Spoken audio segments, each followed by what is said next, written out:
குட்டிமா நீ முட்டாளா அறிவாளியா? அறிவாளி தான். ரொம்ப வலிவை தொடச்சிக்கோ. சரி நான் ஒரு கேள்வி கேட்குறேன், ஆன்சர் பண்ணுறியா? சரி கேளு. இப்போ வந்துட்டு உனக்கு வந்து கண்ணு தெரியாது சரியா? கண்ணு தெரியாது. என்னது எனக்கு உனக்கு தெரியாது உங்க அப்பாவுக்கு தெரியாது போயேன். சரி சரி ஒரு பேச்சுக்கு சரியா கண்ணு தெரியாது.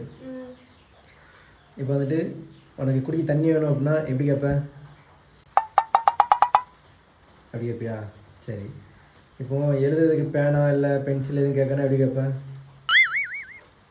சரி அப்படி கேட்டு வாங்கிடுவேன். எப்படி எழுதுவேன்? உனக்கு வந்து கண்ணு தெரியாது ஆனால் எழுதிடுவேன். வாய்ப்பு